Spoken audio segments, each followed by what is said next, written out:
vamos a dar la bienvenida. Muchas gracias a las ponentes y a los ponentes que estáis hoy acompañándonos. Gracias también a la gente que nos acompaña en este webinar. Y hoy lo vamos a hacer de una forma diferente. Vamos a tener una mesa redonda, ¿vale?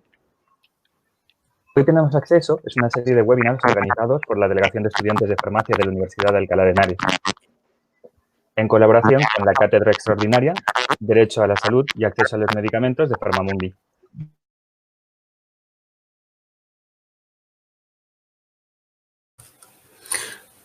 Vale, he visto que el programa automáticamente, cuando detecta ruido, anula el micrófono, ¿vale? Lo digo también para que si estáis hablando y veis que se os ha detectado esta función de ruido, para que estéis atentos con el micrófono cuando contestéis una pregunta, ¿vale? Aviso también que la sesión va a ser grabada. La plataforma, como veníamos diciendo, los webinars forman parte del proyecto ACCEDE, que es una plataforma de recursos sobre acceso a medicamentos y derechos a la salud. Podéis encontrar recursos e información sobre las barreras de acceso a los medicamentos, el precio de nuevos medicamentos oncológicos, audiovisuales y documentales, así como un directorio de entidades y colectivos implicados en la defensa del derecho al medicamento. Yo creo que la mayoría de personas que estamos aquí ya hemos atendido alguna de las charlas previas, ya sea con Adrián, con Eva, con La Mata. Bueno, ahora bien, para empezar vamos a presentar a nuestros ponentes de hoy. Hoy nos acompaña Lorena de Llano, que es abogada especialista en derechos humanos, acceso a los medicamentos y propiedad intelectual, y desempeña su labor como directiva ejecutiva de la Fundación GEP en Argentina. Y también coordina la red LAM, que es una red latinoamericana por el acceso a medicamentos. Normalmente trabaja con países como Argentina, Brasil, Colombia y Perú. También nos acompaña hoy en esta jornada el profesor Luis Montiel Llorente, que es catedrático de Historia de la Ciencia de Historia de la Ciencia en la Facultad de Medicina de la Universidad Complutense de Madrid y ha sido presidente de la Sociedad Española de Historia de la Medicina. Es codirector de la Cátedra Extraordinaria Derecho a la Salud y Acceso a Medicamentos. La tercera persona que nos acompaña, que ya dio un webinar con nosotros, es Evangelina Martrich. Es profesora asociada en la Universidad Carlos III de Madrid y en el Departamento de Ciencias Sociales. Es doctora en Política Social y máster en Salud Pública, con una especialización en Políticas Públicas y licenciada en Ciencias Políticas. Realiza sobre todo consultorías y asesora a organizaciones tanto en España como en América Latina. Y por último, nos acompaña Adrián, que nos dio también ya un webinar y es farmacéutico con un máster de salud global en ISG Global en la Universidad de Barcelona y en la Universidad de Heidelberg. Ha trabajado como farmacéutico comunitario en Madrid y como investigador en la fundación sin ánimo de lucro holandesa Access to Medicine Foundation, analizando la respuesta de la industria farmacéutica en relación al desarrollo de tratamientos innovadores para enfermedades infecciosas y políticas. Enfermedades infecciosas y políticas de acceso a medicamentos. Bien. Para empezar, vamos a hablar un poco del contexto. Ahora mismo estamos hablando de la pandemia, que ya es más que conocida por todos, y vamos a hacer preguntas directamente relacionadas con el futuro de los medicamentos en esta pandemia, es decir, el acceso que se puede tener, que se cree que van a tener los demás países, una vez se haya un tratamiento más efectivo de los que se están probando ahora mismo en ensayos clínicos o una posible vacuna. Lanzamos la primera pregunta. ¿Qué desafíos creéis que presenta el modelo actual de I+D? Que estos días están bastante más enfocados en lo que son la búsqueda de soluciones para el COVID. Lorena, por favor.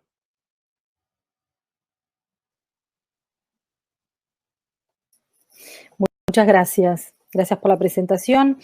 A mí me gustaría comenzar a responder esta pregunta contando un poco lo que nosotros hacemos en las organizaciones que, bueno, en la Fundación GEP en Argentina y en esta colaboración regional que llamamos RedLAM.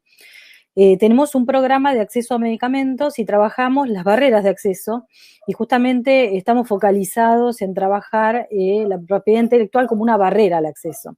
Con lo cual hemos venido trabajando con este sistema de innovación y desarrollo que tenemos desde los años 90, cuando se firma el ADPIC al nivel de la Organización Mundial del Comercio, y todos los países se obligan a reconocer patentes en todos los ámbitos de la tecnología. Esto significa también incluido las tecnologías médicas, que es algo que, digamos, en la mayoría de los países en desarrollo, nosotros no teníamos la costumbre de reconocer patentes farmacéuticas. Entonces, a partir de la adopción de el ADPIC, el Acuerdo sobre Derechos de Propiedad Intelectual vinculados con el comercio, es que comienzan en nuestros países a proliferar las solicitudes de patentes, principalmente de empresas extranjeras. Esto es algo también significativo y con lo cual debemos lidiar, puesto que el sistema de propiedad intelectual, que digamos es el actual sistema de investigación y desarrollo que como humanidad hemos elegido, hace que se generen derechos exclusivos sobre las tecnologías médicas que, implican 20 años de exclusividad. Solamente el titular de la patente puede producir, comercializar o importar el medicamento o la tecnología médica que esté patentada. Esto trae un monopolio legal, un monopolio que a través de un contrato social global la humanidad generó. Y esto trae, aumento exorbitante de los precios, al punto de que, un consumidor con recursos, salariales comunes, se le hace difícil muchas veces acceder a las tecnologías, a los medicamentos que necesita, pero también pone serios desafíos a los estados, porque, los presupuestos no alcanzan para comprar medicamentos al precio que lo pone la industria farmacéutica. Cuando se adopta este sistema, como digo, allá en los años 90, a mediados de los años 90, los estados se corren un poquito de invertir en el desarrollo de tecnologías.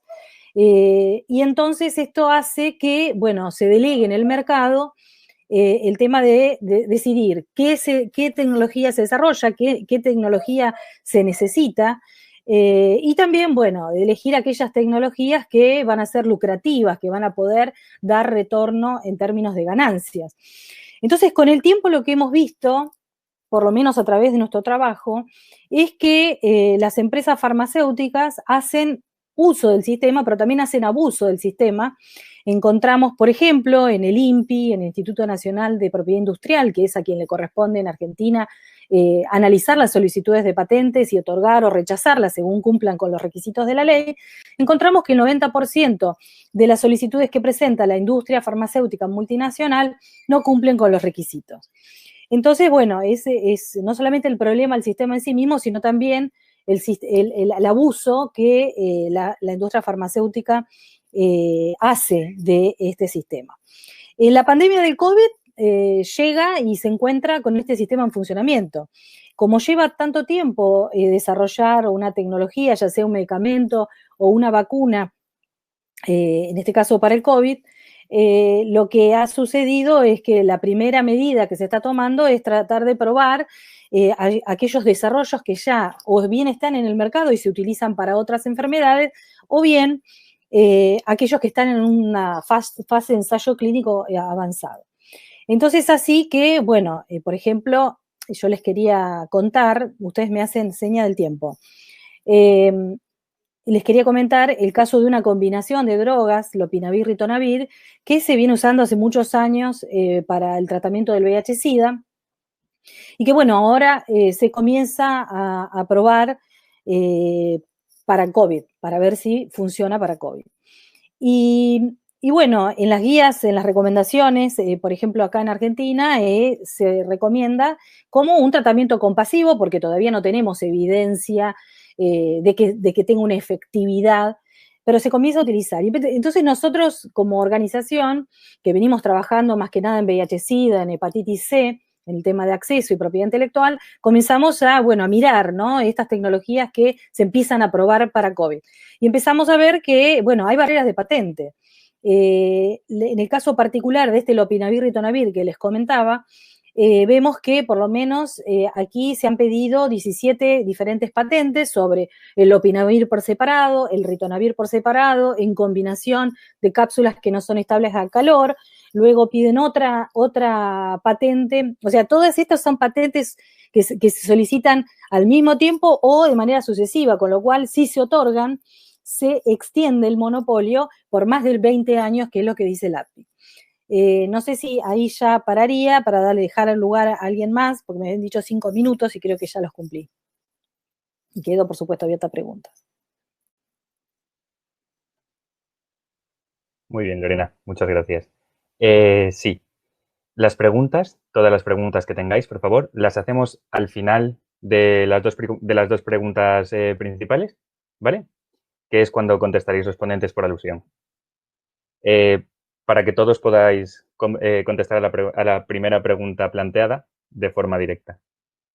Gracias, Lorena. Ahora, Luis, todo tuyo.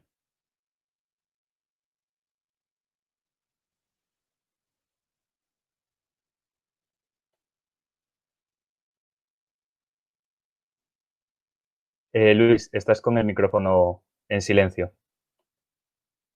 Si lo puedes volver a activar.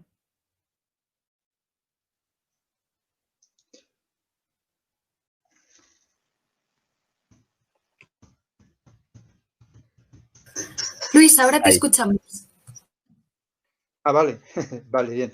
Perdón, es que tenía un mensaje que decía que enmudecido por María. ¿Me escucháis ahora? ¿Se me escucha? Sí, te escuchamos perfectamente. Pues adelante entonces. Efectivamente, las patentes de alguna forma puede decirse que son el origen de todos nuestros problemas. Ahora mismo en concreto, y si nos centramos en va a haber una vacuna accesible para todos en relación con esta nueva pandemia, con el coronavirus, a mí lo que me preocupa todo, pero uno de los aspectos en que estoy especialmente interesado ahora y que creo que merece la pena tomarse en consideración es el de la falta de transparencia. Uno de las acusaciones que se lanzan contra la industria farmacéutica y las instituciones reguladoras, los gobiernos, las comisiones de negociación, la falta de transparencia, que es abrumadora, porque incluso cuando hay portales de transparencia, hemos visto recientemente en España que se paraliza una información por una orden judicial. En concreto ahora está claro que se están realizando, está claro y está documentado, se están realizando movimientos muy fuertes por parte de la industria farmacéutica, movimientos, ejercicios de lobby con autoridades políticas para planear la salida de la crisis. De la crisis sanitaria, dicen, pero no olvidan decir, de la crisis económica, donde la industria farmacéutica se postula, y no le falta razón, como un agente indispensable, como un agente económico de enorme poderío y de enorme repercusión social, impuestos de trabajo, etcétera, etcétera. Tengo en concreto datos muy recientes que se han hecho públicos a través de prensa, en algún caso prensa limitada o prensa especializada, como por ejemplo el de unas reuniones establecidas por unas instituciones que no conocía hasta que me enteré de esto, Cariotipo Iris Care, unas tertulias digitales cerradas donde solamente intervienen miembros de la patronal farmacéutica y políticos de alto nivel, muchos de ellos relacionados con el Ministerio de Sanidad, con agencias locales de salud dentro de las comunidades autónomas y que funcionan dentro de lo que llaman reglas o normas de Chatham, o Chatham, no sé cómo se dirá, nunca me han invitado, Chatham House, que en síntesis, por lo que he podido leer, consiste en que se puede manejar la información que allí se maneja, pero no decir la fuente, no decir quién ha sido, si ha sido determinada persona de la industria, si ha sido determinado político, el que lanza una idea, o el que hace una propuesta, o el que establece un tipo de pacto. Entonces, esto a mí me preocupa muchísimo, que esté habiendo ahora mismo unas reuniones cerradas, donde además quienes intervienen lo van a hacer de forma parcialmente anónima. Si hablamos de transparencia, esto es un ejemplo de todo lo contrario.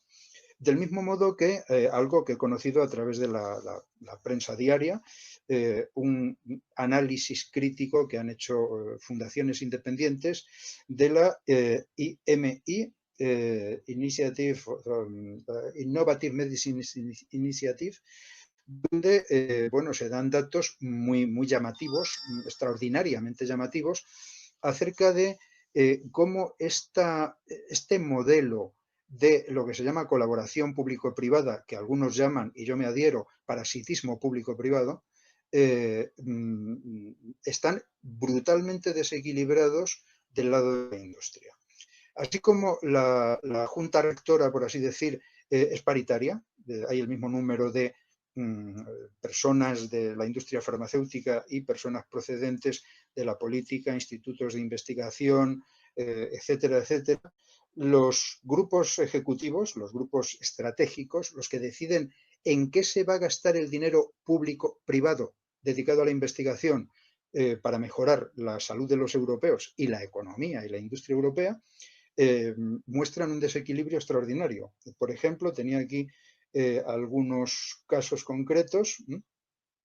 El presupuesto está repartido de la siguiente manera: procedente de fondos de la Unión Europea, 1.638 millones de euros, de la industria farmacéutica 1.425, casi paritario, pero en cualquier caso con un cierto superávit a favor de los fondos públicos. Incluso con que fuera paritario ya sería bastante, pero es que en los grupos estratégicos hay un desequilibrio tremendo en cuanto a los miembros que figuran en ellos. En algún caso, he hecho una foto con el móvil por si luego miro la chuleta o la puedo enviar de alguna manera. En algún caso, de 24 representantes en el grupo estratégico, 20 pertenecen a la industria y 4 a gobiernos o instituciones filantrópicas o de investigación. ¿En qué se traduce esto? En que la famosa salida de la COVID, la salida técnica, la salida médica, la eventual vacuna, etcétera, etcétera, va a estar gestionada de espaldas a los ciudadanos. Se va a trabajar en secreto, con la falta de transparencia más absoluta que quepa imaginar, y en organismos y en instituciones donde la industria farmacéutica tiene un peso extraordinario. Incluso algunos de los representantes presentes o más bien pasados de la política nacional hoy forman parte, a través de la puerta giratoria, de instituciones que tienen que ver con la gran industria. Para mí esto es un punto clave en la discusión que estamos siguiendo y es en el que me interesaba centrarme en relación con esta primera pregunta. Paso el turno a nuestra compañera. Perfecto. Muchas gracias, Luis. Eva, todo tuyo. ¿Ahora me escuchan? Perfecto. Bueno, vale. Hola, buenas tardes a todos, a todas. Quiero agradecer a las organizadoras y a mis compañeros y compañeras de la mesa. Bueno, a ver, varias cosas para señalar. Creo que la crisis de la pandemia por COVID logró algo que pocas veces se ve, que es colocar a la salud en el centro de la agenda global, de la agenda de políticas. Esto normalmente no sucede, o sea, la salud no está en el centro de la agenda política, a no ser cuando se produce una situación de este tamaño. Creo que eso debería ser una oportunidad, o deberíamos considerarlo como una oportunidad para discutir y reflexionar sobre las mejoras que necesitamos en los sistemas sanitarios en general. Y el segundo elemento que creo que esta crisis también coloca en el centro de escena y en relación es el rol del Estado. Creo que la crisis coloca al Estado en un lugar irreemplazable y la población hoy siente que es el Estado el que tiene la capacidad de decirle cuándo va a volver a la normalidad, entre comillas, o a esta nueva normalidad, que no me gusta nada el término. Dicho esto, y entendiendo la salud como un derecho humano fundamental, los estados tienen responsabilidades indelegables en garantizar salud a la población. Y cuando digo garantizar salud, me refiero a brindar servicios e insumos. Y si hablamos de insumos, hablamos de medicamentos, hablamos de vacunas, hablamos de tecnología médica. ¿Qué pasa? Estos productos se investigan, producen y distribuyen a través de un sistema o de un modelo de innovación y desarrollo que no funciona de forma adecuada y que lo venimos diciendo hace años y no logramos muy bien salir de la queja constante, de reclamar lo que hay que cambiar y todavía creo que no logramos salir un poco de eso. Solamente por señalar algunas ideas, también para no repetirme con mis compañeros. Creo que el modelo falla, el modelo no funciona de forma correcta, primero porque está centrado en lo económico, porque los incentivos que movilizan a la investigación y el desarrollo están fuertemente centrados en lo económico. ¿Qué significa? Las empresas invierten allí donde ven que tendrán una alta rentabilidad, y de esta forma no se atiende necesariamente a las necesidades de salud de la población. Hoy necesitamos una vacuna, un tratamiento que no lo tenemos. El segundo elemento que me gustaría destacar es el problema de la asequibilidad. La asequibilidad / altos precios, ¿no? Y relacionado con lo primero que mencionó Lorena y después Luis, o sea, los altos precios que son en realidad una consecuencia de, por un lado, los derechos de exclusividad y las patentes que generan monopolios, que generan que una compañía farmacéutica durante 20 años lidere un mercado y no permita el ingreso a otros oferentes, como pueden ser productos genéricos a menor precio. Esto es una clara barrera de acceso. Por otro lado, y ligado también con la asequibilidad y con los altos precios, creo que hay que hablar de la capacidad institucional que tienen los países para generar mecanismos de control de precios, mecanismos institucionales y regulares y transparentes de controlar los precios. No conocemos los costos de producción y al final tenemos un costo del producto que no sabemos de dónde sale o por qué tiene ese valor, no se conoce esto. Los países tienen capacidad de regular y controlar esto, dependiendo de sus capacidades institucionales y también su decisión política de hacerlo o no.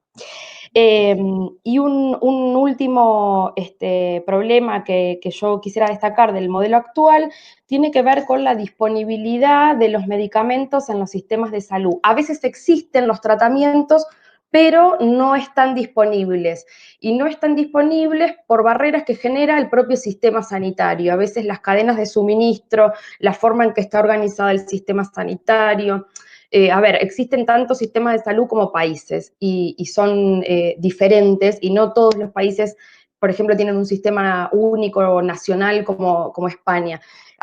En el caso de Argentina, tiene varios subsistemas que interactúan y una red de diferentes actores que brindan servicios y cobertura a los insumos. Todo esto a veces acaba generando relaciones de poder entre los propios actores que de una forma u otra actúan, quizás sin querer, como una propia barrera de acceso a los tratamientos.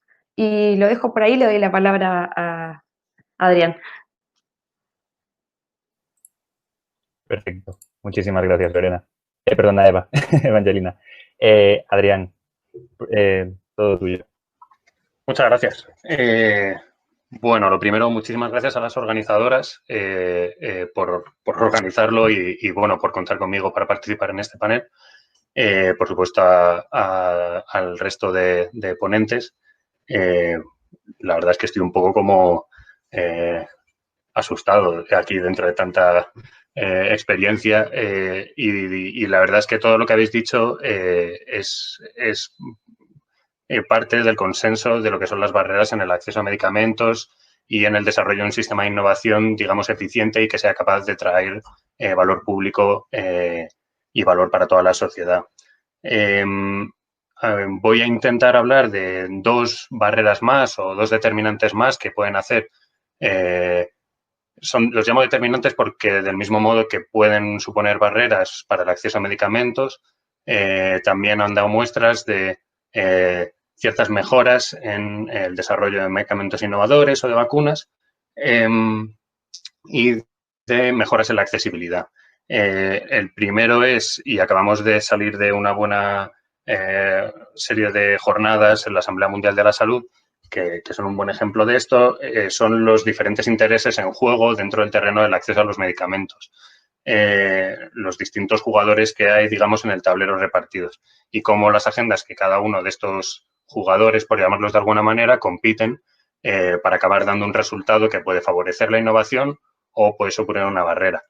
Por poner ejemplos, estos actores se pueden agrupar, digamos, en, por supuesto, las compañías farmacéuticas, que, como bien ha dicho Lorena, se aprovechan en muchas ocasiones de un sistema de protección intelectual que favorece la creación de un monopolio, que, por otro lado, favorece el incremento de los precios de los medicamentos y que, además, no favorece la innovación porque los datos son públicos y está ya más que demostrado que el sistema de patentes no es un buen incentivo para generar nuevos medicamentos que mejoren la vida de la gente o que estén enfocados en la mejora de las necesidades de salud pública. Por otro lado, podemos tener los financiadores, en el caso del COVID, los grandes financiadores de la investigación y desarrollo, que, como bien ha dicho Luis, por problemas de transparencia, podríamos pensar que es la industria farmacéutica también, pero no lo sabemos porque nadie sabe cuánto está invirtiendo la industria farmacéutica en investigación y desarrollo para el COVID.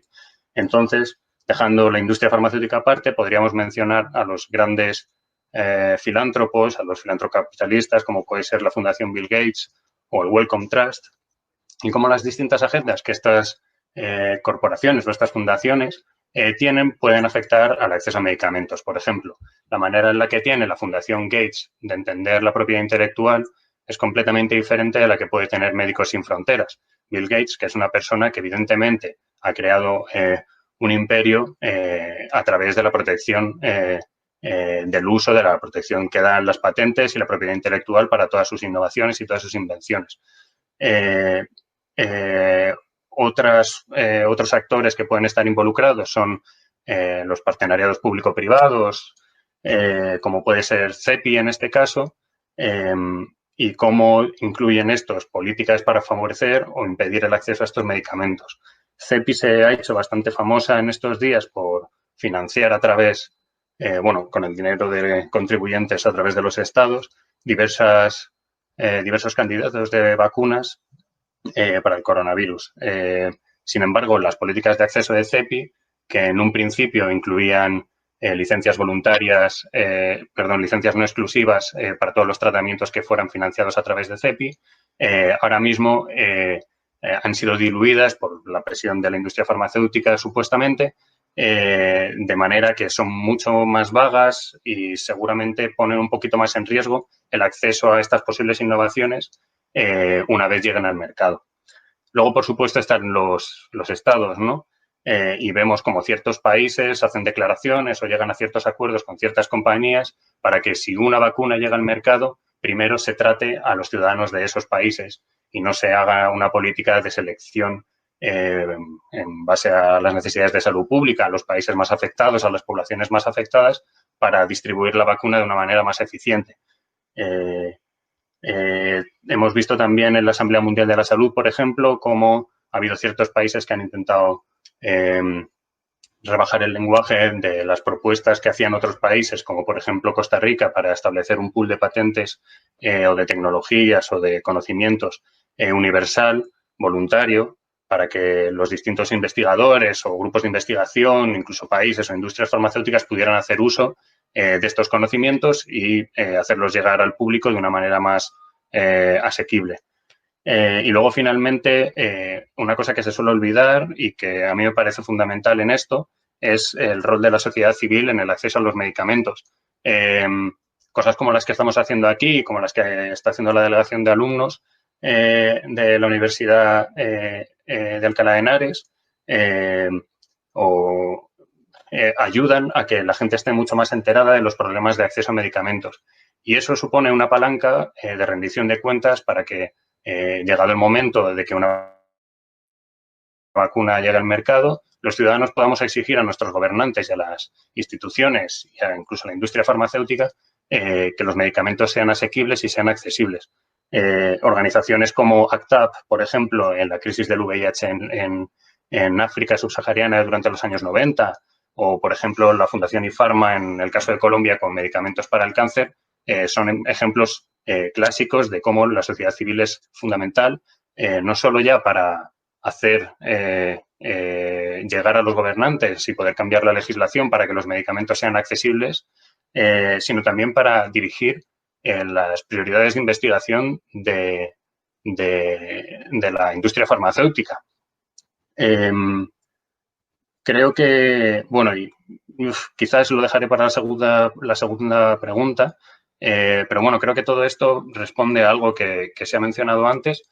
No sé si me queda tiempo, interrumpidme si me paso, que no estoy llevando la cuenta. Y que creo que está cambiando poco a poco, que es que nos estamos dando cuenta de la importancia del rol del Estado y de lo público, entendiendo lo público como la sociedad civil, el Estado, el gobierno, las instituciones, en asegurar que el dinero que damos a las compañías farmacéuticas para hacer investigación sea utilizado para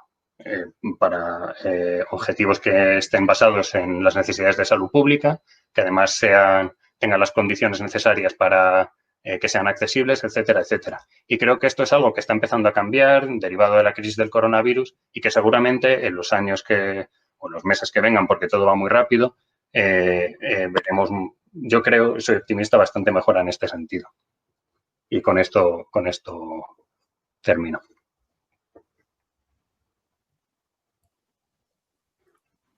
Perfecto. Muchas gracias, Adrián.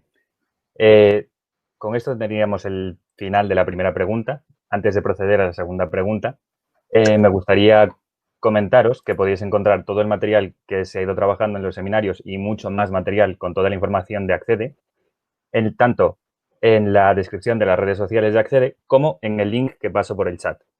Lo cual también voy a aprovechar para recordar que la gente que aún no se haya puesto un nick en Jitsi no puede utilizar el chat, ¿vale? Podéis entrar al chat con el botón que está en la parte inferior, por aquí, a la izquierda de vuestras pantallas. Muy bien.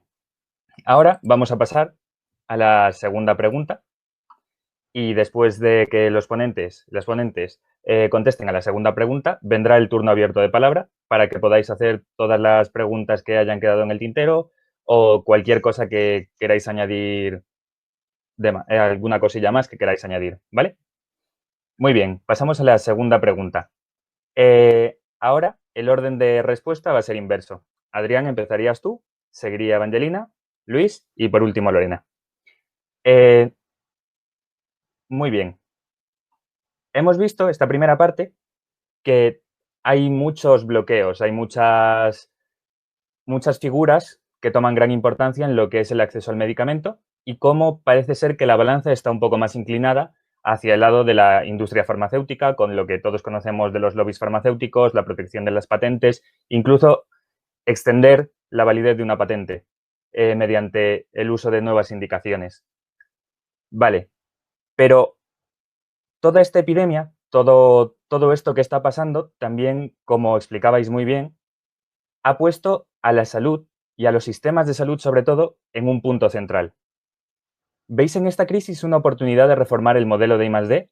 ¿Cómo imagináis que en el escenario actual pudieran cambiar las cosas para superar estas barreras y conseguir garantizar el acceso a un futuro tratamiento o a una futura vacuna?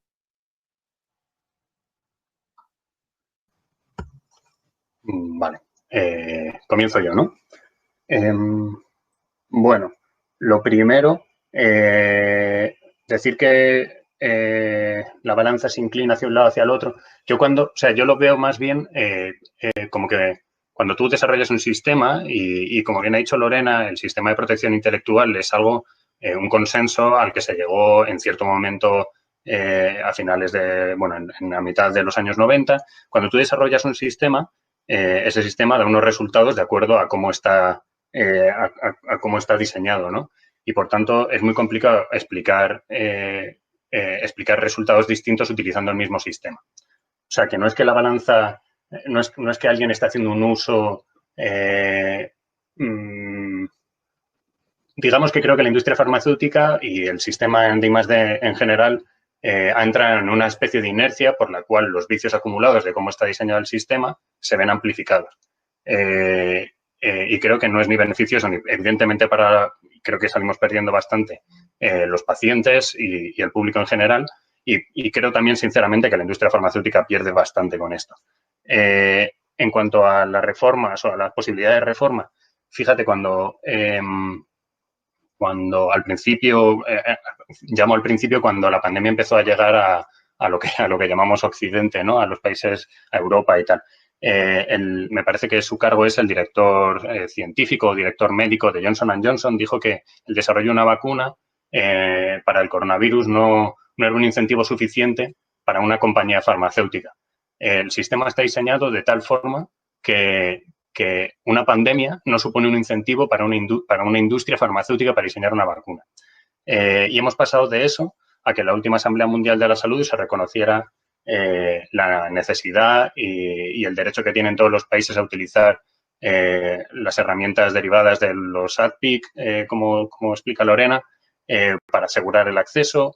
Hemos acabado con farmacéuticas como me parece que es AbbVie, que no solo cedió su propiedad intelectual para el Kaletra para uso en el coronavirus, sino para todas las aplicaciones terapéuticas posibles. O hemos visto cómo algunas compañías farmacéuticas han sido parte en algunos partenariados público-privados y privados-privados para hacer transparentes y para hacer públicos los resultados de los ensayos clínicos o bancos de moléculas, etcétera, etcétera. Creo que a lo largo de los años hemos visto, y hay cierta evidencia que lo asegura, o que lo muestra, que la industria farmacéutica se ha dado cuenta de que es necesario y que ellos solos no son capaces de desarrollar medicamentos ni en función de las necesidades de salud pública, ni más anticancerígenos que añadan un mes de vida en condiciones infrahumanas. Es necesario que la industria farmacéutica colabore entre ellos y colabore con el sector público. Creo que, como ha dicho Eva, nos hemos dado cuenta de la importancia que tiene el sector público en asegurar el acceso a medicamentos y el derecho a la salud, y creo que se están dando unos pasos muy, bueno, yo considero bastante importantes en ese sentido, ¿no? El hecho de que la Organización Mundial de la Salud lanzara el ensayo Solidarity para digamos, aunar todos los esfuerzos de investigación clínica respecto a ciertos tratamientos para el coronavirus, es un ejemplo de gobernanza internacional bastante importante. Y gracias a eso ahora mismo sabemos que la hidroxicloroquina no es útil o no parece segura para utilizar contra el coronavirus. O la campaña de donaciones que lanzó la Comisión Europea para el desarrollo de nuevas terapias contra el coronavirus y distribución y fabricación. Bueno, pues es verdad que dejan muchas cosas que desear, como qué mecanismos de gobernanza y transparencia tienen, pero es que hemos recaudado del sector público más de 10.000 millones de dólares, para el desarrollo de terapias para el coronavirus. Que además se va acompañando de una mayor rendición de cuentas gracias a la aportación de la sociedad civil, incluso de los gobiernos. Entonces, creo que sí que veo ciertas cosas que van mejorando, ¿no? Claro, lo que pasa es que una cosa es que haya una oportunidad y otra cosa es que se aproveche. Creo que si el Estado o, digamos, lo público, no sé muy bien cómo llamarlo, quiere tener y debería tener mayor importancia en asegurar el derecho a la salud y al acceso a los medicamentos, tiene que ser consciente del rol que juega. Y su rol no puede ser, como nos vienen contando desde hace décadas, que el rol del Estado es simplemente arreglar los fallos de mercado cuando la oferta no se encuentra con la demanda, o financiar la investigación en medicamentos cuando estos no son rentables para la industria. Y que si hemos recaudado 10.000 millones de euros para el desarrollo de nuevas terapias contra el coronavirus, el sector público tiene que tener la capacidad suficiente para decir, muy bien, si yo te doy este dinero, vamos a establecer ciertas condiciones para que una vez este medicamento llegue al mercado, lo haga a través de una licencia no exclusiva, o bien lo haga a través de este procedimiento de fijación de precios, o por el lado de los sistemas sanitarios tenemos que ser capaces de, por ejemplo, como en el caso del Benelux, que hacen una compra conjunta de medicamentos, etcétera, etcétera, ¿no? Creo que desde el lado público estamos dando pasitos, pero queda mucho camino para asegurar las condiciones necesarias para la financiación del I+D y que estas condiciones sean o retribuyan en un beneficio para la sociedad en su conjunto, ¿no? Y por último, una cosa que tampoco se suele hablar, porque claro, es un poco desconocido, y es la reforma de cómo las corporaciones cómo funcionan. Las corporaciones no dejan de ser unos organismos con sus mecanismos de funcionamiento y no es lo mismo la idea que tiene de acceso Johnson & Johnson que tiene GSK. Y entonces, que existan herramientas para que las compañías sean transparentes entre ellas y para que vean las buenas prácticas de unas con otras y tal, puede ayudar a reformar su comportamiento corporativo. Además de eso, deberían existir desde el sector público, por supuesto, medidas que impidieran que, por ejemplo, la inversión de la industria farmacéutica en recomprar sus propias acciones para incrementar su propio valor en bolsa y así ganar más dinero, sea mayor que la inversión en investigación y desarrollo. O que, por ejemplo, Moderna, que es una compañía farmacéutica que está subvencionada a través de CEPI con dinero público y del gobierno estadounidense a través de BARDA, lance una campaña de prensa diciendo que tiene unos resultados fenomenales de fase 1 para una vacuna contra el coronavirus sin dar más resultados, que a consecuencia de esto, las acciones de Moderna suban una barbaridad y que al día siguiente de que esto pase, los directivos de Moderna vendan sus acciones para embolsarse unos beneficios millonarios. El sector público, cuando le da dinero a Moderna, tiene que decirle, mire, usted no puede hacer esto y además, cuando saque la vacuna al mercado, tiene que hacerlo de esta y esta manera. Y creo que se están dando pasos en este sentido. Pero claro, cuesta tiempo, cuesta esfuerzo y bueno, y no siempre sacamos los resultados que queremos, claro. Pero sí creo que hay una buena posibilidad. Perfecto, bien. Muchísimas gracias. Eva. ¿Ahí se me escucha? Sí. Perdón, Vale. lo que sí, lo siento decirlo ahora, pero vamos a intentar mantenernos en los 5 minutillos, lo siento por eso, pero para que pueda haber un turno de palabra de preguntas, sobre todo más distendido. Perdón. No te preocupes. No hay Te iba a problema. cortar, pero te iba a decir, Adrián, un poquillo, pero vamos, no pasa nada. Muchas gracias. Bueno, voy a señalar algunas ideas breves, así tenemos tiempo para las preguntas. En términos de oportunidades, yo también tengo así un poco de ideas encontradas. A veces lo veo de forma más positiva y a veces no. Como dije al comienzo, sí creo que con la pandemia se colocó a la salud en un lugar central de la agenda y que quizás en general la población valoró de algún modo, creo y espero que se mantenga, la importancia de la sanidad pública, universal y gratuita. Ante la amenaza nos dimos cuenta que fue esa salud, esa sanidad la que salió a responder por la población. Otros días veo las manifestaciones, grupos de gente aglomerado, pidiéndole al Estado que termine con las medidas de confinamiento, bueno, y la verdad que pierdo la esperanza en la humanidad, porque soy un ser humano, claro. Pero ¿qué pasa? Así como digo esto de que me parece que se reforzó el rol de la sanidad y tal, con respecto a la innovación y el desarrollo, yo lo que veo es que, el sistema a partir de la crisis del COVID se está moviendo a una velocidad gigante, creo que nunca antes vista, y está mostrando algunos indicios de que la cosa puede ir por otro lado. Es decir, todos estos esfuerzos colaborativos que aparecen o que promueven mayor transparencia, la OMS llevando a cabo el ensayo clínico Solidarity, los fondos públicos invirtiendo en la búsqueda del tratamiento o la vacuna para el COVID, la iniciativa de Costa Rica, incluso de la creación del fondo de patentes. A mí me parece que son alentadores, por un lado, o que por lo menos están mostrando que las cosas se pueden hacer de otra forma. Lo que no estoy segura es qué va a pasar cuando la crisis acabe, porque la pandemia va a acabar, no sabemos cuándo, a todos nos gustaría saber, y cuando acabe, realmente, ¿qué vamos a poder aprender de todo esto y qué vamos a poder implementar de verdad y llevar a cabo?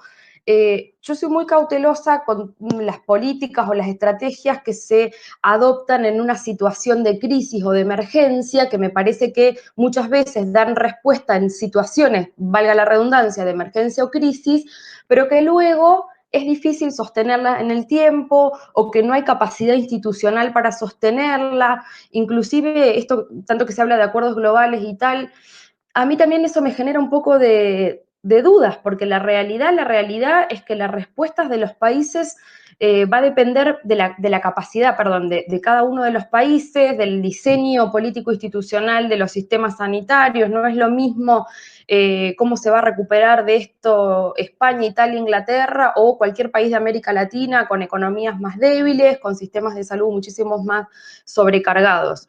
Entonces, dicho esto, por un lado creo que el sistema está dando algunas señales, o por lo menos nos está mostrando que las cosas se pueden hacer de otro modo. Lo que no me queda muy en claro es cómo esto se puede sostener o cómo esto se puede trasladar realmente en una reforma duradera en el sistema. Y le doy la palabra a Luis. Gracias, Eva. Luis, cuando quieras. Sí, muchas gracias. Yo suscribo lo que han dicho mis dos compañeros antes que yo. Creo que son cosas que efectivamente la realidad está poniéndonos a todos frente a desafíos y a posibles nuevas actitudes que hasta ahora no se habían tenido en cuenta. Yo tengo mi miedo, como he señalado antes, frente al hecho de que ya hay personas que están reaccionando en el sentido de que hay de lo mío, vamos a cuidarlo. Pero en cualquier caso, si tengo que hacer una aportación personal para sumar a las anteriores, suscribiría fundamentalmente una de las cosas que ha dicho Adrián, el papel de la sociedad civil. La democracia representativa no consiste en poner un voto en una urna cada 4 años y luego que me representen. La sociedad civil tiene que estar viva, tiene que estar despierta, tiene que asumir responsabilidades, reclamar esas responsabilidades y reclamar tareas. Voy a hablar ahora como miembro de la comisión promotora de la iniciativa legislativa popular que probablemente conocéis, Medicamentos a Precio Justo. Agradeceremos que cuando se pueda, todos los que no hayáis firmado, firméis los pliegos hasta conseguir las 500.000 que necesitamos, cosa que va a ser difícil. Pero en todo caso, a lo que intentamos ir con esto es efectivamente a que los ciudadanos sepan lo que está ocurriendo, sepan lo que puede ocurrir, sepan por qué ahora estamos, o al menos algunas de las razones por las que ahora estamos como estamos, y reclamen lo que tienen que reclamar, que es su papel, su derecho y la resolución de los problemas a los que ellos mismos están contribuyendo con sus impuestos. Fijaos, se ha utilizado tantísimo la metáfora bélica en estos tiempos de la pandemia. Esto es una guerra, a los que están en primera línea, tal cual. Imaginaos que tuviéramos que hacer con el ejército lo que hacemos con los medicamentos. Oiga, por si hay una guerra, además de sus impuestos, tiene usted que pagar los repuestos de los F-18 cada vez que se averíe uno. No dejaría de ser una cosa provocativa. En fin, pero saliendo de lo chistoso, porque en el fondo esto en parte lo es, sí quiero señalar que en el marco de la iniciativa legislativa popular acabamos de redactar una carta dirigida al director del Gabinete de Presidencia del Gobierno solicitando se nos convoque a reuniones con miembros del Ministerio de Sanidad y con la Comisión para la Reconstrucción Social y Económica que se acaba de crear. Si vamos a responder a un problema de salud donde tienen que intervenir todos los sectores, pues uno de los sectores que tiene que intervenir es el sector de la sociedad. Si hay personas, si hay instituciones, si hay grupos, la ILP está constituida por un enjambre de personas y de asociaciones muy comprometidas con este asunto, bueno, queremos primero enterarnos, vuelvo a decir, porque sigue sin haber la transparencia que la ciudadanía necesita. Y luego hacernos oír y hacer oír a todo aquel que quiera hacerse oír a través de esta iniciativa o a través de lo que sea. Pero que no caigamos en ese entreguismo que confunde democracia con con ahí me las den todas porque ya he votado a quien yo creo que me representa, porque ahora mismo, bueno, los muertos son, como dice una compañera y amiga mía, 1 más 1 y en singular, 1 por 1 y en singular. No son un colectivo, no son los ancianos, no, son cada uno de los seres humanos que tiene una voz aunque no se le oiga y aunque no tenga un canal por el que hacer llegar esa voz. De manera que, efectivamente, oportunidades hay y es el momento de reclamarlas. Señores, a la vista de lo que hay, a la vista de lo que nos están pidiendo, de los sacrificios económicos, personales, sociales, de obediencia debida, etcétera, etcétera, no olviden ustedes que son servidores de la ciudadanía, no otra cosa. Y de vez en cuando habrá que recordárselo y habrá que pedirles que sirvan con honestidad y que sirvan con atenimiento a lo que realmente ocurre. ¿Que tiene que haber reuniones privadas con la industria porque si no el mundo se hunde? Pues a lo mejor tiene que haberlas, pero también tendrá que haberlas y que no sean privadas con aquellos personajes, aquellas personas, aquellas instituciones que piensen que tienen algo que decir en nombre de la colectividad. De manera que oportunidad, sí, oportunidad entre otras cosas para que el ser humano corriente salga del anonimato y reclame derechos, y reclame información, y reclame que no se le trate como un pelele. En todo caso, esto, sumado a lo que ya se ha ido señalando, sumado incluso a las propias estrategias de autoconservación de las empresas, puede ser una oportunidad. Termino. Gracias. Muy bien, muchas gracias, Luis. Lorena, por favor, cuando quieras. Bueno, muchas gracias. Bueno, yo en esta segunda parte, voy a insistir en las críticas al sistema actual de innovación y desarrollo. Como dijimos, es un sistema que genera tecnologías caras, que no son para todos, solamente para aquellos que tengan la capacidad de poder comprarlas. Si bien, como decía Adrián, el mismo sistema que genera la propiedad intelectual también nos da algunas herramientas, como son lo que nosotros llamamos salvaguardas de salud o flexibilidades. Hace años venimos usando estos instrumentos y realmente es muy complicado poder solucionar el tema de fondo. Y bueno, como han dicho los otros oradores, realmente la epidemia ha traído mucho dolor, muchas pérdidas humanas, mucha enfermedad, pero también ha puesto sobre la mesa todas estas contradicciones del sistema. Y bueno, y ahí, digamos, tenemos evidencias sobradas para empezar con este rol que destacaban, de la que tenemos la sociedad civil, de decir, bueno, este sistema no va para más y hay que cambiarlo. Ahí quiero hacer también una referencia a estos movimientos a nivel global que se han dado en el marco de la Organización Mundial de la Salud, bueno, en parte por haberse celebrado la Asamblea Mundial de la Salud, y es que lo que vemos es que son todas propuestas, como se dijo, de carácter voluntario. ¿Voluntario para quién? Aclaremos, ¿voluntario para quién? Voluntario para las empresas.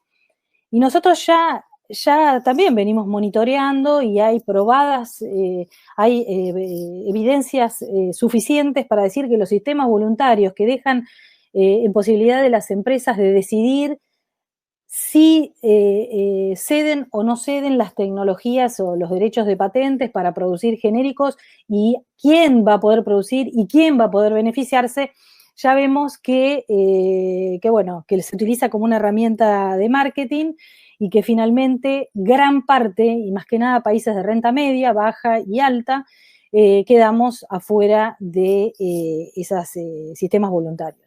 Con lo cual, si me preguntan, por ejemplo, la propuesta de Costa Rica o el otro, porque hay varias iniciativas y todas de carácter voluntario que se están discutiendo, como el ACT Accelerator, que también tiene el mismo tipo de características, la primera reacción que me sale es decir, no van a funcionar porque básicamente están parados sobre la idea de que voluntariamente las empresas van a ceder lo que sea, el know-how, los derechos, Y la verdad es que desde que comenzó la epidemia venimos siguiendo el comportamiento de las empresas y justamente, no sé, voy a dar el ejemplo que ya deben conocer la mayoría de ustedes, el caso del Remdesivir, que es de la empresa estadounidense Gilead, que es un medicamento que se está promoviendo, desde mi punto de vista, no ha demostrado efectividad, pero tiene mucha promoción. Desde la Casa Blanca se promociona. Bueno, ¿qué hizo la empresa que ya venía estudiando este medicamento, lo venía desarrollando para el ébola, que no había dado grandes resultados? ¿Qué hizo ni bien apareció la epidemia? Fue a la FDA a pedir que se la declarara droga huérfana. Eso fue lo primero que hizo la empresa. No solamente no le alcanzan las 70 o más patentes que tiene alrededor del mundo, sino que tuvo que ir a pedir más beneficios, lo que otorga la declaración de una droga huérfana. Esto hizo que la sociedad civil saltara inmediatamente y además enviara una carta a Gilead, a la empresa, diciendo que no haga uso de esos, o sea, que renuncie a sus derechos de patentes alrededor del mundo. Bueno, la empresa, ¿cómo respondió? Que para mí esta es una respuesta, emitiendo una licencia voluntaria, que solamente, o sea, que transfiere tecnología solamente a 5 productores de genéricos, 4 de India y 1 de Pakistán, y que establece un ámbito geográfico de aplicación de esa licencia que deja fuera, por ejemplo, a todo Sudamérica. Entonces uno se pregunta, ¿y qué va a pasar con nosotros? Y a Gilead claramente va a hacer uso de sus patentes, por ejemplo, acá en Argentina. Y bueno, entonces esto nos da la pauta a que, bueno, esos sistemas voluntarios nos van a servir. Entonces ahí uno se pregunta, ¿y entonces qué? Y bueno, me parece que es el momento de remontar o de desempolvar algunas iniciativas que tenemos, porque esto no lo estamos diciendo Fundación HEP ni Redland solamente, sino que tenemos antecedentes. Y, por ejemplo, la Comisión Global del VIH y la Ley, allá por el 2012, que fue convocada a hacer análisis de aspectos legales sobre diferentes cuestiones de la respuesta a la epidemia del VIH-Sida, hizo un análisis de la propiedad intelectual y el acceso, y entonces fíjense, yo lo tengo acá para leerlo, cuál es la recomendación que hace esta comisión, que además tiene alto nivel en Naciones Unidas. La comisión recomienda que los Estados miembros de la OMC deben suspender urgentemente los ATIC que se relacionan con productos farmacéuticos esenciales. Esto recomienda la Comisión Global del VIH y la Ley. Este fue un antecedente fundamental para la creación del panel de alto nivel sobre acceso a medicamentos e innovación que creó allá por el 2015 Ban Ki-moon, el ex secretario de Naciones Unidas, que convocó este panel justamente para ver si había una solución en esto de que se prioricen los derechos de la propiedad frente al derecho a la salud. Y bueno, yo tuve la oportunidad de participar en el comité de expertos que asesoró al panel y tuvimos mucha expectativa en aquel momento de que las cosas cambiaran, ¿no? De que básicamente lo que fuimos a proponer es que se sacaran las tecnologías médicas del APIC donde nunca tuvieron que estar.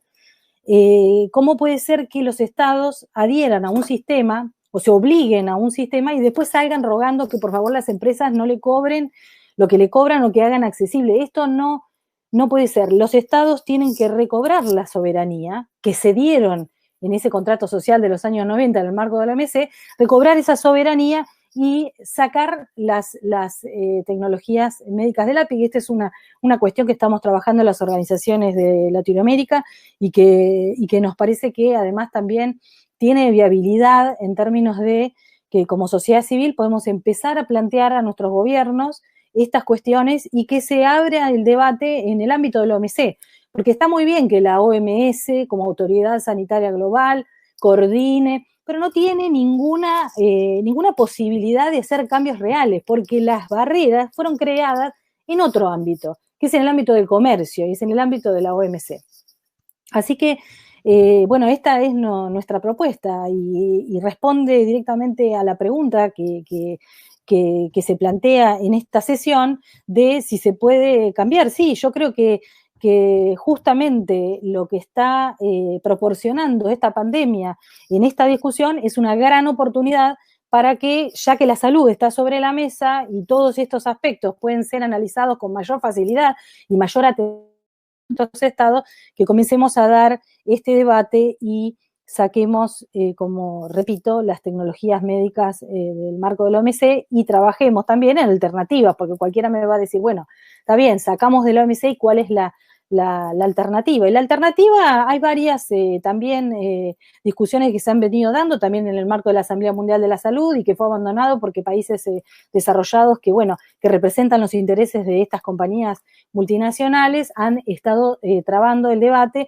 de tener un tratado vinculante sobre investigación y desarrollo donde los estados inviertan, se haga un fondo global para que, bueno, justamente se desarrollen tecnologías que además sean de acceso libre para todos, sin importar dónde vivan ni cuánto recurso tengan. Gracias. Muy bien, muchas gracias. Muchas gracias, Lorena.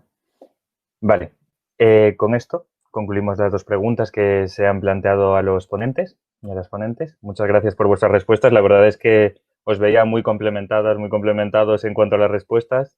O sea que estupendo. Yo creo que con esto se ha visto una visión global de todo lo que puede influir en cuanto al acceso más pronto al medicamento que se pueda sacar para el COVID. Bien, si alguno de los participantes quiere que se aclare algún punto, algún concepto, como por ejemplo se hablaba de la pool de patentes que promocionó Costa Rica o cualquier otro concepto, puede levantar la mano o abrir el micro o pedir que se abra el micrófono para aclarar algún término. Bien, en el chat veíamos, por ejemplo, José María Divelo decía, no olvidemos el papel de los fondos especulativos de inversión como BlackRock. Inic preguntaba, ¿quiénes tienen el poder último de decisión para, 1, que la vacuna contra el COVID sea pública y 2, que se elimine el sistema de patentes? Entiendo que el miedo al que aludía Evangelina es a que se consiga lo primero y no lo segundo. Antes de proceder con esta pregunta, me gustaría recordaros la encuesta que se está haciendo, que ha pasado María el link por el chat, y si podéis contestar a la breve encuesta que tenemos, nos facilitaría mucho la labor. Muy bien, si queréis empezar a contestar.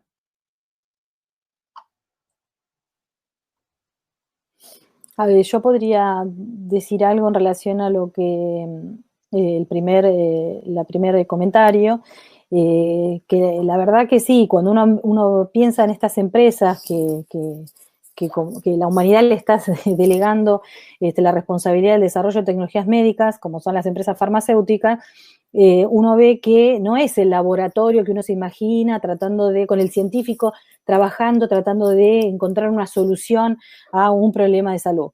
La verdad que eso ya no existe más. Lo que tenemos hoy en día son estos fondos, como dice José María, fondos especulativos, como este BlackRock, que sabemos, o por lo menos ya lo tenemos caracterizado y lo conocemos, que ponen sus inversiones para luego, o sea, que compran acciones para luego cotizar en la bolsa, como también decía Adrián, el compañero,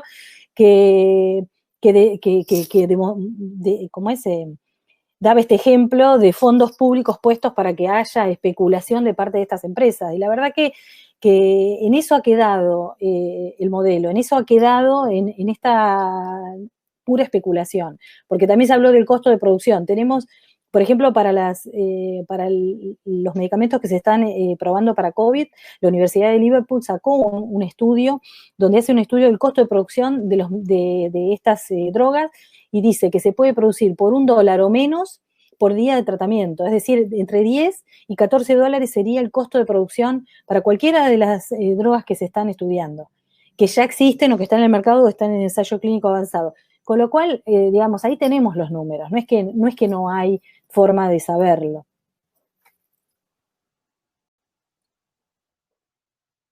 Muy bien, gracias. Evangelina, si quieres contestar por alusión a la pregunta también.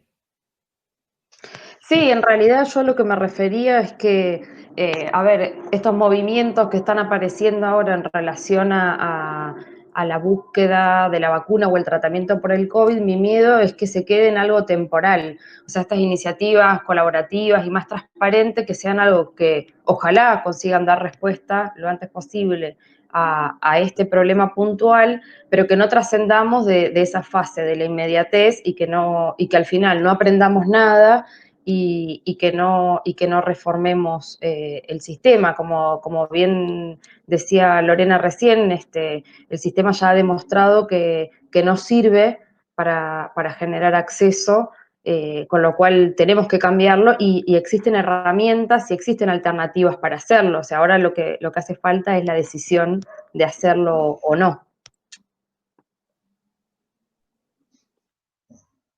Muy bien, gracias, Lorena. He visto que Luis tenía la mano levantada. También he visto las manos levantadas de Rodri y de Javier, que procederemos a daros voz después de que los ponentes terminen de contestar a la pregunta. Luis, por favor. Gracias. No, en relación con la pregunta sobre BlackRock y en general sobre los fondos de inversión especulativos, eso nos lleva mucho más lejos, nos lleva a tirar por elevación. Probablemente la gran pandemia social que desde hace muchos años está costando vidas humanas es el capitalismo especulativo. Vamos a ver en qué invierte BlackRock, no solo ni quizá especialmente en industria farmacéutica, sino en alimentos, en grano. E invierte con el mismo mecanismo de burbuja que dio origen a la crisis del ladrillo famosa de 2008, de la subprime. O sea, el gran problema de los fondos especulativos es que, como se ha comentado, se ha puesto algún ejemplo, la cuestión es hacer dinero de hoy para mañana con una operación que podríamos llamar matemática, pero que no se soporta sobre el manejo de bienes reales, sino sobre el manejo de crédito, podríamos decir. De forma que, claro que los inversores de las empresas tienen un papel muy importante en lo que está ocurriendo y son un peligro. Pero es un peligro que, por desgracia, tiene una enorme capacidad de maniobra sobre los decisores políticos, que en muchas ocasiones terminan en esas instituciones. Muy bien, gracias. Sergio, tienes la mano levantada, Sergio Sánchez. Por si quieres añadir algo a esta pregunta o es una pregunta... Hola, soy Sergio Sánchez de Chile. Sí, es una pregunta distinta, es otro tema, no sé si lo hago ahora mismo. Sí, ya procede con la pregunta, por supuesto. Mira, lo que pasa es que yo trabajo con el tema de drogas que son ilícitas, que están controladas en el acta de 1961 de drogas ilegales con fines medicinales. Y uno de los temas que también nosotros topamos mucho es el tema del acceso a medicamentos. Entonces, me gustaría plantear a los expositores cómo ven ellos, cómo visualizan ellos que se podrían lograr puntos de encuentro, que yo veo que hay bastante, pero me gustaría ver si están ellos cómo se podría, digamos, contactar los dos mundos. Eso.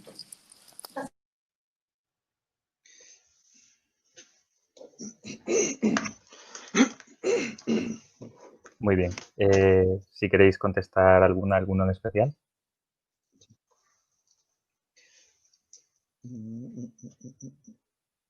Empezamos, por ejemplo, en el orden... Vale, Luis, ¿has levantado la mano?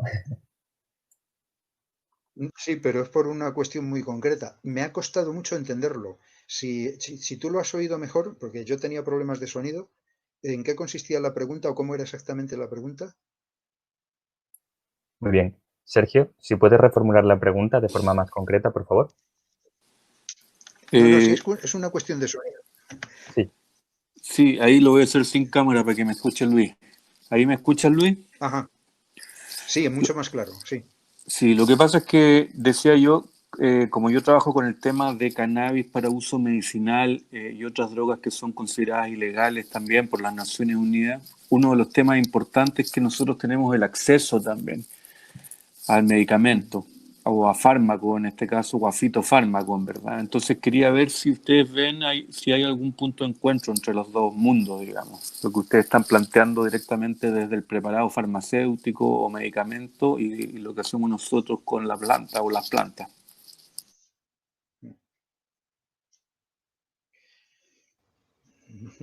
Adrián, por favor. Sí. O sea, supongo que son los convenios de Naciones Unidas para sustancias estupefacientes, psicótropas y sustancias prohibidas, ¿no? Me parece. Es que vamos, no sé, o sea, en el sentido de la investigación y desarrollo, para mí no tendría que haber ningún tipo de límite. Bueno, a ver, vamos a matizar mucho, pero en el caso de las sustancias de estos tratados, para mí las prohibiciones a la investigación y desarrollo de fármacos responden más a unos temas éticos o, digamos, culturales que a una necesidad de controlar el uso ilícito de ciertas sustancias. Evidentemente, si hay principios activos que se pueden extraer de ciertas moléculas, se puede modificar para desarrollar fármacos en el futuro con aplicaciones terapéuticas interesantes en el ámbito de la salud pública, evidentemente hay que hacer todo lo posible para que eso sea posible. Sobre todo cuando, en mi opinión, me parece que las barreras fundamentales son más de tipo ético o unas barreras, digamos, culturales a la investigación con esas sustancias.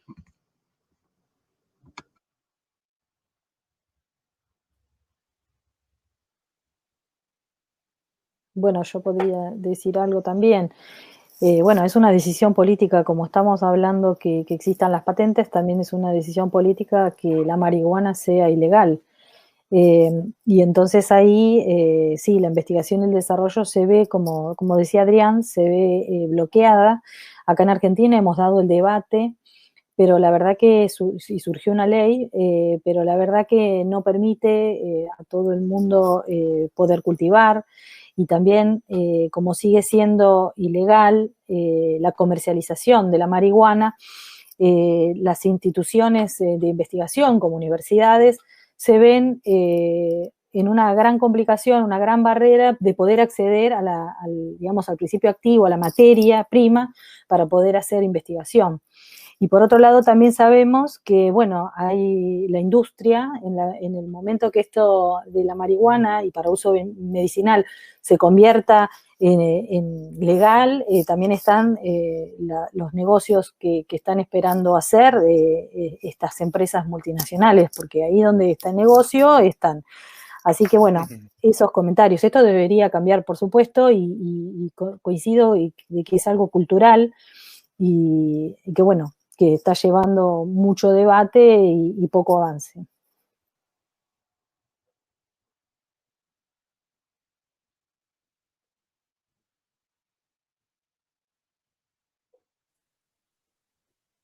Muy bien, gracias.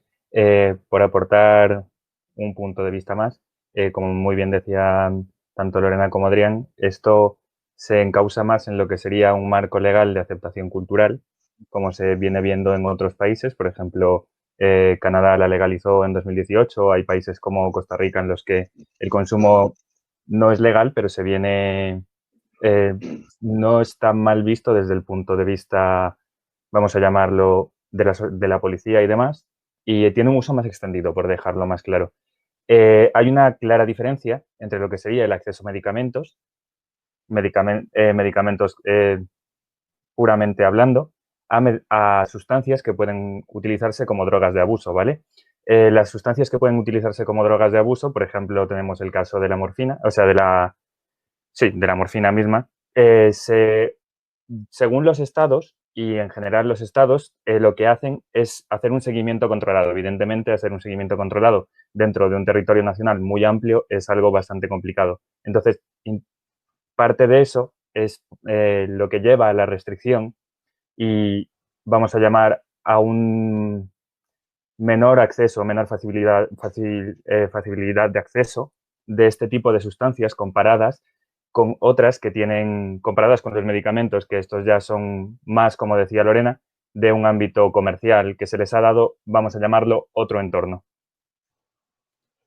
Muy bien. Procedemos con otra pregunta. Por ejemplo, Rodrigo. Perdón, antes de eso, Sergio, no sé si se ha contestado tu pregunta.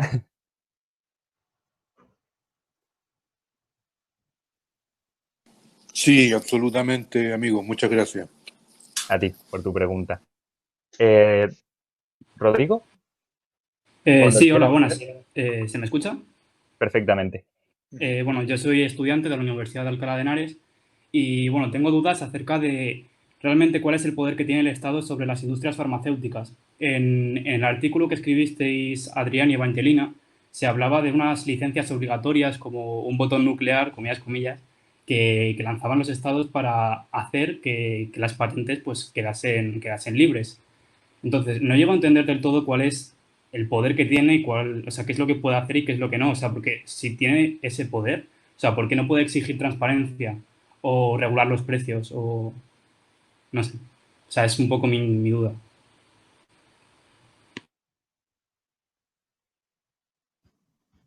Yo creo que la más adecuada para responder es Lorena. O sea, por haberme mencionado a mí, puedo decir que, bueno, como he dicho en mi primera intervención, hay diversos determinantes que afectan al acceso a medicamentos entre los que están los distintos actores. Cuando un país generalmente intenta utilizar una licencia obligatoria, y hay multitud de casos sobre esto, sobre todo cuando el país es de ingresos medios e ingresos bajos, la industria farmacéutica suele reaccionar presentando demandas frente a los tribunales de ese país o de una manera mucho más directamente amenazando a ese país. El caso de Colombia con el medicamento Glivec, el imatinib, para el tratamiento de la leucemia, fue bastante significativo. Muy rápidamente, Colombia intentó realizar una licencia obligatoria sobre este medicamento, considerándolo una emergencia de salud pública, y la compañía que era la dueña de la patente, Novartis, presionó a ciertos miembros del gobierno estadounidense y también de la Cámara de Comercio suiza para que le enviaran cartas al gobierno colombiano recordándoles la importancia de los acuerdos comerciales y de los buenos socios comerciales que son y de las estupendísimas relaciones diplomáticas que mantienen Estados Unidos y Suiza en este caso con Colombia. Y que sería una pena que realizar una licencia obligatoria sobre un tratamiento empañara estas relaciones diplomáticas tan buenas. Cuando se realiza una licencia obligatoria o se intenta realizar una licencia obligatoria, generalmente suelen aparecer este tipo de respuestas por parte de la industria. Hay otro problema que es que para realizar una licencia obligatoria los estados tienen que saber cómo llevarla a cabo y hay muchos estados, muchas administraciones que por no saber usarla, porque nunca la han utilizado, por no tener ese mecanismo administrativo bien engrasado, al final acaba siendo peor el remedio que la enfermedad. Hay muchísimas organizaciones que se encargan en asesorar técnicamente a los gobiernos para esto, pero vamos, que sigue siendo otra barrera. Eva, por favor, tenías la mano levantada. Bien. Perdón, antes. Sí. Lorena ha compartido un vídeo en el chat donde explica las licencias obligatorias, porque si queréis echarle un vistazo. Y ahora sí, Eva, todo tuyo. Muchas gracias. Vale, gracias. Brevemente, para complementar lo que estaba comentando Adrián y respondiendo a la pregunta que hicieron, a ver, es muy amplia la pregunta y podríamos estar esta mañana hablando del tema, pero en realidad tiene que ver con comprender que los estados tienen funciones, por decirlo de alguna forma, en relación a los medicamentos. Informar, regular, proveer, regular técnicamente, regular económicamente, esto que yo decía de la capacidad de regular, de controlar precios de una forma u otra. Todo en el fondo termina dependiendo de decisiones políticas por un lado, o sea, de adoptar determinadas, son decisiones políticas con sus obvias consecuencias, y de la capacidad institucional, esto de tomar decisiones, pero también tener la capacidad de implementarlas y de llevarlas a cabo. Dependiendo eso, es la capacidad que el Estado puede tener de regular más o menos. En el fondo depende de decisiones.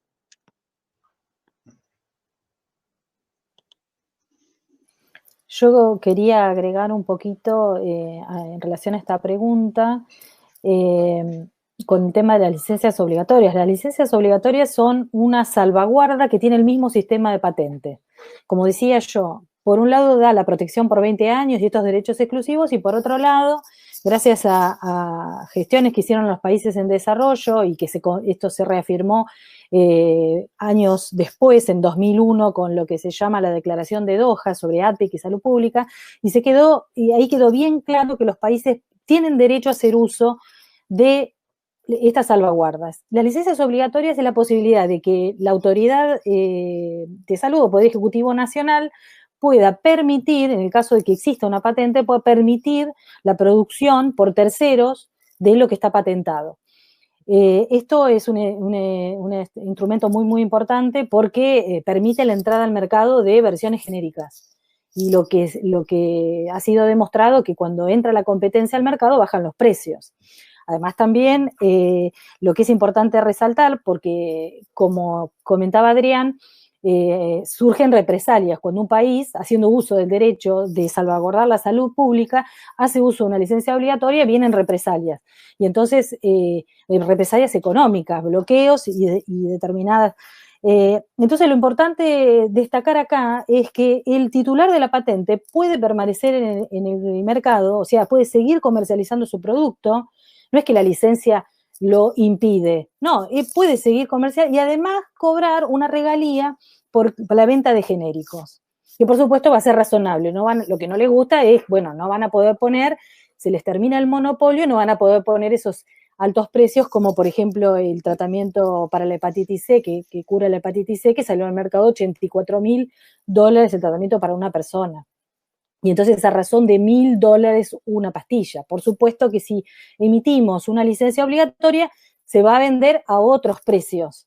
Entonces, digamos, esto para decir con relación a eso, y la verdad que es una gran herramienta que se está debatiendo mucho en estos tiempos de la pandemia de COVID, porque como decía, los sistemas voluntarios nos dejan afuera, los países de renta media, y entonces, ¿qué nos queda? Y nos queda justamente esto, ejercer la soberanía y hacer o emitir licencias obligatorias para poder proveer, los estados, proveer el acceso de toda la población.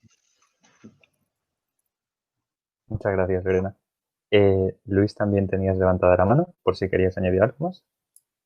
Un detallito, simplemente a añadir a lo que ya se ha comentado.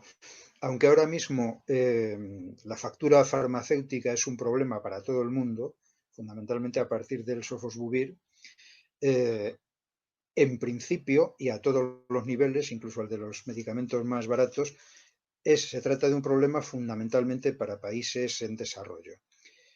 Claro, los países en desarrollo, desde hace muchos años, por definición, deberían llamarse países acreedores. Son países cuyo desarrollo está siendo llevado con fondos del Fondo Monetario Internacional a través del Banco Mundial, que acumulan una deuda que está empezando a ser imposible de pagar por la mayoría de los estados y que, bueno, pues cuando eres deudor precisamente de quien te va a vender los medicamentos, es muy difícil que le puedas echar un pulso, como ha señalado Adrián. O sea, ahí la cosa va más allá del sector farmacéutico, de los medicamentos, va, bueno, a lo que es el actual orden mundial, donde hay unos países con un enorme poderío y otros países cuyos gobiernos no tienen ni tendrán jamás la capacidad de negociar con aquellos a quienes deben ingentes cantidades de dinero que no van a poder pagar nunca. Muy bien, muchas gracias, Luis. Como nuestro objetivo era terminar a y media, Arturo, por favor, si quieres hacer tu pregunta y hacemos microrespuestas de parte de los ponentes. Sí, vale, muchas gracias. Era para Lorena, a la hora de hablar del Remdesivir, ha introducido el concepto droga huérfana. ¿A qué te refieres exactamente con esto? Gracias por la pregunta. Droga huérfana son unos beneficios que da la FDA en Estados Unidos de poder tener mayor, por ejemplo, beneficios impositivos y además también a la empresa tener mayor monopolio. Claramente es un incentivo para aquellos realmente medicamentos que son drogas huérfanas, o sea, aquellos que no hay casi desarrollo, y entonces de esa manera, con esas políticas, el gobierno de Estados Unidos o el Estado permite o mejor dicho, incentiva el desarrollo de tecnología. Pero lo que yo decía era que qué mal que el coronavirus, digamos, el COVID-19 no se trata de una droga, no se trata de una enfermedad huérfana, o sea, eso es el error, digamos, que no solamente comete la empresa, sino que además la FDA de haberle otorgado a esa petición. Lo que nunca pudimos saber, porque en ese momento todos dijimos, bueno, ¿lo habrá pedido ahora o lo habrán pedido en otro momento? Y la verdad que eso nunca se aclaró, desde la sociedad civil se le escribió a la FDA y la FDA informó que se trataba de información confidencial que no podía develar públicamente, con lo cual nos deja la duda de que si no fue inmediatamente después de aparecer o comenzar esta pandemia. Perfecto, muchas gracias. Gracias, Lorena. Vamos a proceder con las dos preguntas que tenemos en el chat y damos una respuesta concisa, muy rapidilla, para poder cerrar más o menos en tiempo. Y muy bien, Ana ha preguntado que se ha comentado el ejemplo de la compra conjunta del Benelux. ¿Qué excusas podrían poner los países para no interesarse por poner en marcha estos mecanismos de compra conjunta? Vale, como lo he mencionado yo, respondo muy rápido. Supongo que, sin ser un experto en la materia, supongo que las dos excusas o barreras principales que se pueden poner son, en primer lugar, administrativas o legales.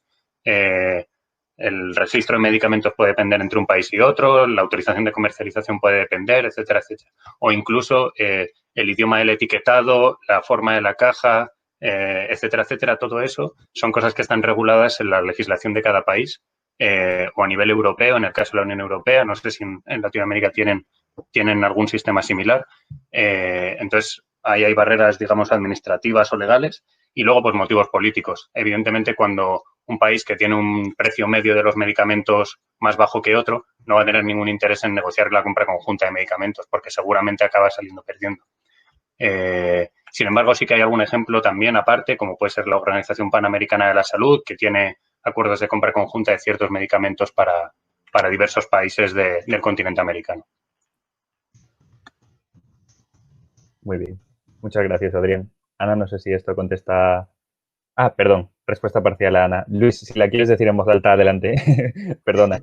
Está escrita, no es necesario echar más tiempo a esta pregunta. Puedes pasar a la siguiente si quieres. Vamos, lo que iba a decir está por escrito. Muy bien, muchísimas gracias. Si queréis ver la ¿Puedo respuesta. agregar algo? Sí, Algo con perdón, relación a las Lorena. compras conjuntas, y creo que tenemos que volver al concepto de captura corporativa. Captura corporativa en el sentido de los estados representando los intereses de las empresas. Justamente la mayor captura corporativa que ha existido en materia de salud a nivel mundial ha sido el ADPIC, ¿no? Este acuerdo de la OMC que me refería antes. Pero la pregunta va en relación a las compras conjuntas. En Latinoamérica tuvimos en 2015 un movimiento, digamos, muy importante de voluntad política de 11 países más México, 11 países de Sudamérica más México, donde se intentó la compra de antirretrovirales para VIH.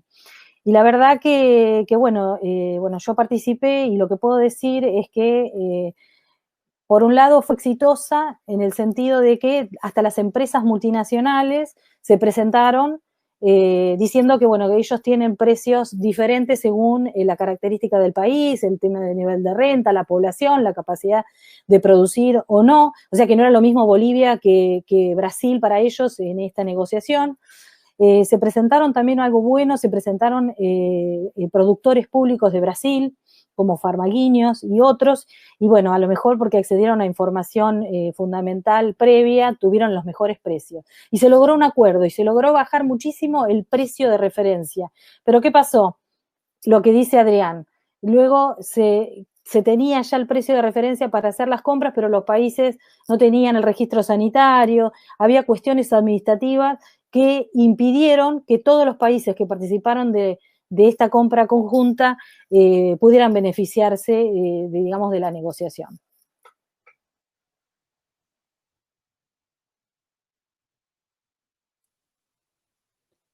Muy bien. Ana agradece vuestras respuestas por el chat. Y una pregunta más que tenía María. JM es, antes de los años 90 no había patentes y había problemas de acceso. ¿Qué problemas solucionaría y cuáles no el utilizar una licencia obligatoria?